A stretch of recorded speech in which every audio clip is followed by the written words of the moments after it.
Hello, everybody. This is Jill Garvin, the Director of Psychological Health for the 102nd Intelligence Wing. It's nice to be with you today. I have a special guest. Her name is Miss Christy Garner, and she is one of the 102nd ISR Group Key Spouses and a licensed therapist who has worked extensively with active duty service members and families. Most recently, she was an embedded therapist with the squadron flying and maintaining Marine One, and then a security forces squadron at a PL-1 installation, which is one of the highest protection level for Air Force assets.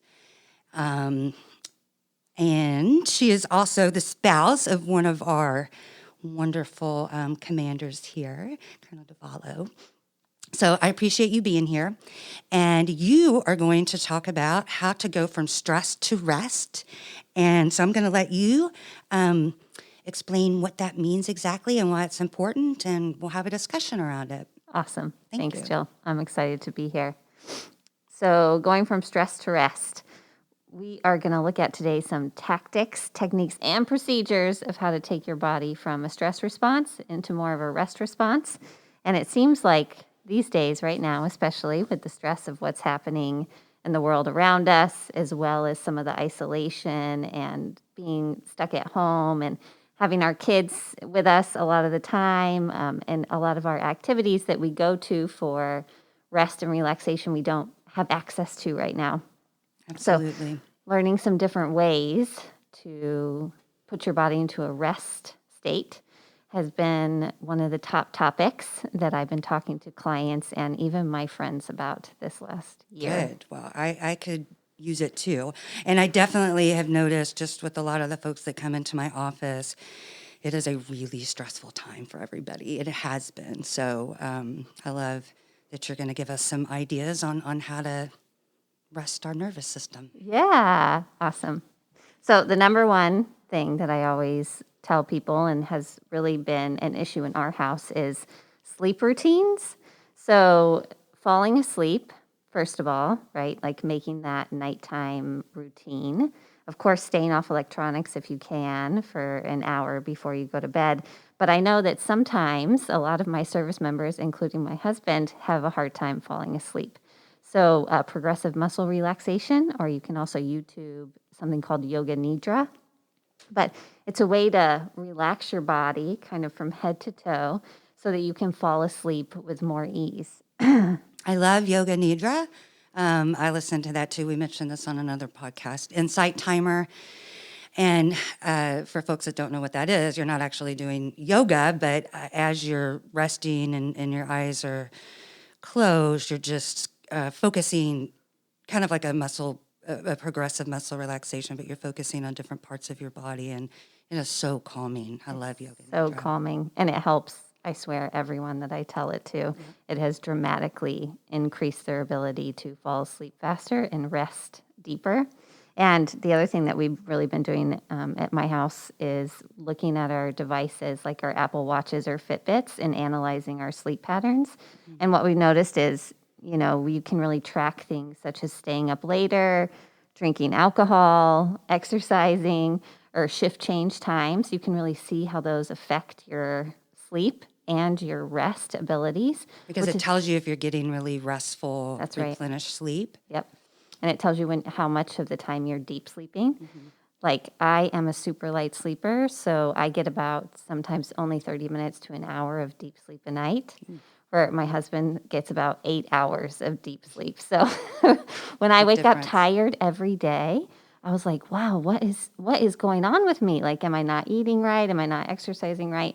But when I started really tracking my sleep patterns, it really helped me to understand where I needed to put more time and effort. And for me, that was a routine. Come up with strategies to help you get a deeper sleep. Yeah, totally.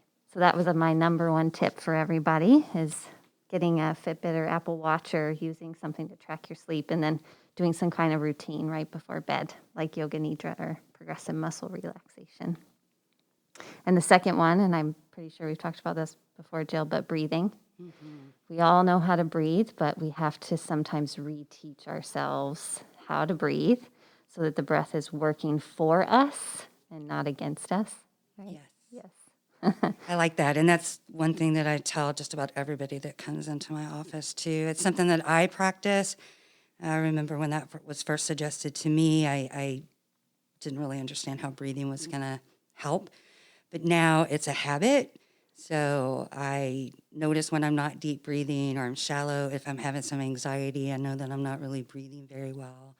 So there's a lot of science behind that, and I really encourage people to check that out for themselves. Yeah, absolutely. What kind of breathing techniques do you use? So my two go-to are the 4 square breathing, which I think comes from a special forces training anyway, where they teach you to breathe in for 4, hold for 4, breathe out for 4, and hold for 4. So that kind of 4 square breathing, I notice all of my frontline responders and people that are interacting in stressful situations, that's a super easy one to remember that will help you to kind of get back into that more rest and parasympathetic system instead of that fight, flight, anxious, sympathetic place. So 4 square breathing. And the other one that I use is 4-7-8. So, like you said, getting that deeper breath. Sometimes we want to focus more on the out breath than the in breath if we're feeling we're having a lot of anxiety or tension or stress. So that's breathing in for 4, holding for 7, and then breathing out for 8. So that one will work anytime, even for kids, especially when you notice yourself getting a little bit more anxious or tense. That's a great idea to remind people that they can do this with their children as well. I remember seeing my niece, I think they did something in school, but she would hold up her hands and then count 1, 2, 3, 4 with her digits, her fingers, to keep track. So that would be something that parents could do with their children for calming breathing exercises. Absolutely. It's a great one. And the kids, one of the best things I always tell people is you can get your kids to teach you how to do it, then they feel like they have some control and they're showing you something new. But that's always a good one. Like, Mom's feeling upset. Can you show me how to do that calming breath again that we practiced? Yeah. Right. So kind of making it a game. Great idea. Thanks. Thank you. So breathing is always a good one. And the other thing that I think we're all dealing with is some Zoom fatigue, right? Yes. So a lot of the way that our nervous system responds to the way we're all interacting these days, we have our cameras really close up to our face, which is not something we're normally seeing people so close up and so intensely focused on people the way that we have been this last year over the Zoom. So a little tip that will help you move from this more like extreme focused, sometimes tense place of being on a Zoom call all day is to focus like on your screen where you're watching the Zoom, and then let yourself focus 6 feet away for just like 10 seconds, and then bring your focus back to the screen for a few seconds, and then focus back out to the wall behind you or maybe out a window. So that kind of movement of the eyes really helps the system to re-engage. Yeah, that's a great idea. That's kind of like some of the bilateral, there's tapping and left and right side of the brain, and it sounds like that's kind of what you're talking about, just how it can soothe our nervous system and calm things down too. Yeah, so some simple stuff that you can do at any moment. On any Zoom call, you can do this and no one's going to notice. Probably good for your eyes too, right? Yeah. Just to give them a little rest as well away from the screen. Totally. And I don't know if you wear the blue light blockers, but we've been wearing those glasses at our house, and I think you can find them on the internet, Amazon, for like $15 or so. Yeah, I just got some reading ones in addition to these, so I'm just trying them out now. Oh, awesome. Can you tell a difference? Yeah, definitely. I spend sometimes 10 to 12 hours a day on Zoom meetings and on the computer, and for a while I was getting really bad headaches by the end of Thursday or Friday. So I noticed if I use my blue light blockers as much as possible. And the other thing that Colonel Davallo does is he turns his night vision on his computer 24/7. So instead of having it bright during the day, it's on that night vision, which takes away some of the blue light. So those are the 2 tips that we've been working with to kind of help with the technology fatigue that's been happening. Mm-hmm. So focusing on your finger and then focusing away. So I have some more technology tips you can download on my website, and we can link that up for any of you folks that want to get some more of those. Okay, what is that? www.traumaeducator.com. And there's some downloads for yoga nidra meditations and technology fatigue as well. Great. Well, and again, just the importance of recognizing that our nervous system really needs attention and maintenance to perform our best. So just like we train our bodies to be fit, we can also train our brains for mental health fitness. And I think just being aware of our nervous system and how that's impacted, and there's stress hormones like cortisol and things like that can really be pretty shocking to our nervous system. And I remember I had a job working in crisis services, and it was probably the most stressful job I've ever had. But I had a coworker that was hired, and after about 2 weeks, she said, "Yeah, this is it's not good for my nervous system. It's too jarring," and she quit. And I was like, "Wow, what a way to take care of yourself!" Just recognizing that something is a little too much, But just again, having that awareness on how things impact your nervous system is great. Yeah, and I think, like you said, if we exercise to keep our bodies healthy, and this is one way to do that as well.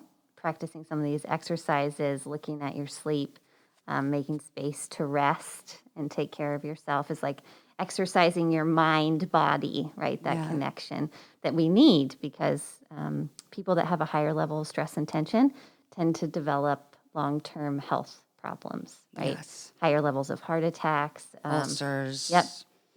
Tons and tons of research around this. Oh, yeah. So the more you can bring your system back into that rest state, actually, the more you're taking care of yourself in the long term to make sure your body is functioning at a more efficient and more restful way, which is really important, because right now, even though times might be stressful, is we can rest in our bodies and kind of provide that level of comfort for ourselves, then we can do that more easily in our families, right? And with our partners.